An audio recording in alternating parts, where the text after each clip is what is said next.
again. This is this week's Facebook Live video.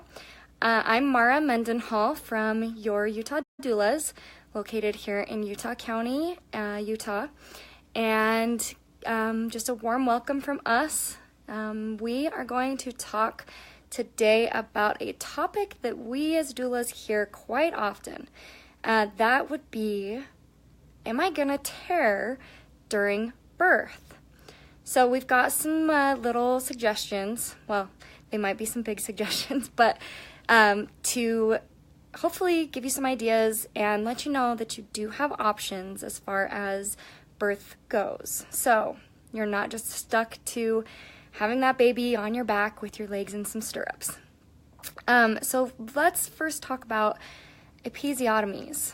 So a lot of women think that an episiotomy, and I used to be one of these women, so a lot of women think that an episiotomy is a simple solution and a quick fix to tearing, when in reality, you're not guaranteed that you will not tear if you have an episiotomy.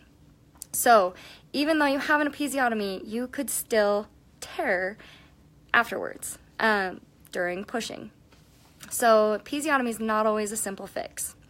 The next topic is squatting during labor and pushing. So it only makes sense that squatting helps open your pelvis. And it's a great position for labor. So it can actually help your pelvis open 20 to 30%, which is huge when we're talking about having a baby. However, it's not the greatest position to be in during crowning and actual birth. Squatting can actually promote tearing. Even if you're using a birth stool or a squat bar, you're still at an increased rate for to tear. Another position that we see a lot of in everywhere, but mostly in hospitals, is mom being on her back with her knees pressed against her chest, pushing to a count of 10, trying her hardest to make it to 10, and it's a difficult position to push in. It's not the greatest for mom and baby, as you are working actually against gravity, and your baby has to go underneath your pubic bone and through your pelvis. So underneath, it's working against gravity. The only person that this position really benefits is your care provider. So hands and knees is a great option, a great alternative to being on your back. A lot of women, if they are able to move around freely during labor, actually instinctively get into a hands and knees position.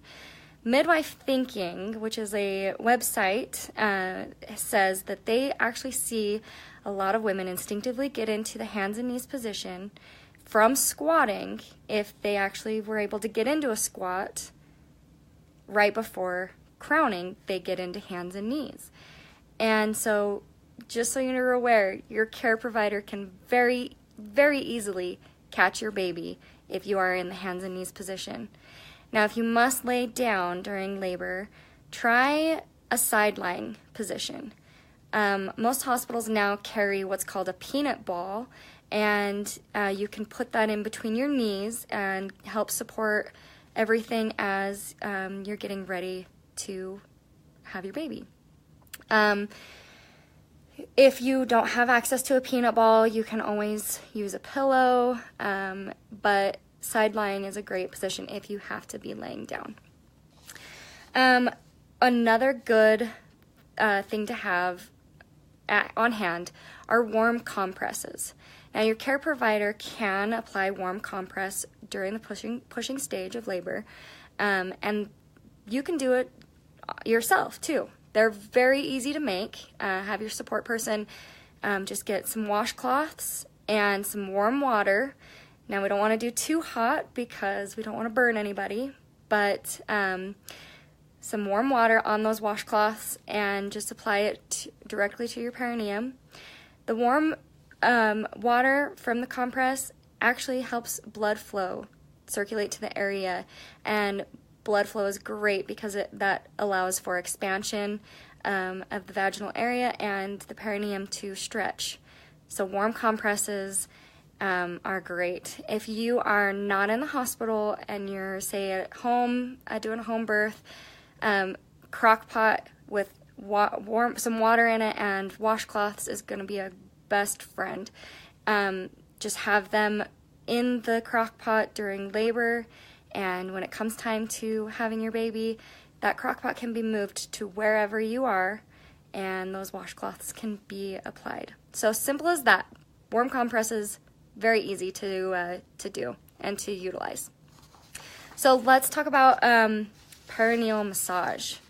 So a lot of recent studies have actually said that perineal massage is not as beneficial as it was thought to be. Cochrane has actually said that the more contact there is to the perineum, the higher the chances are of tearing. So it's even less beneficial during the pushing stage of labor. So when your caregiver comes in to do some perineal massage, just say, hands off. Let me get down to work here. So everybody back up and let you do your thing. So if you're able to move around during labor, follow your instincts and trust your body. You can do this. Tears they're okay. It might make you nervous, but it is okay. And tears actually heal a lot better. They can heal a lot better than an episiotomy. And your chances of tearing after having an episiotomy for your next babies increases. A lot of women will actually just tear right along their episiotomy scar from past births, but again, there's no guarantee with that. So another good thing to keep in mind is your diet. Stock up on those healthy fats like avocados, olive oil, coconut oil, and just incorporate that into your diet because it does help your perineum. In the end, it's very much worth the effort to incorporate those things. So again, I'm Mara Mendenhall, and this is going to be posted as a blog also with some more information at yourutah.doulas.com.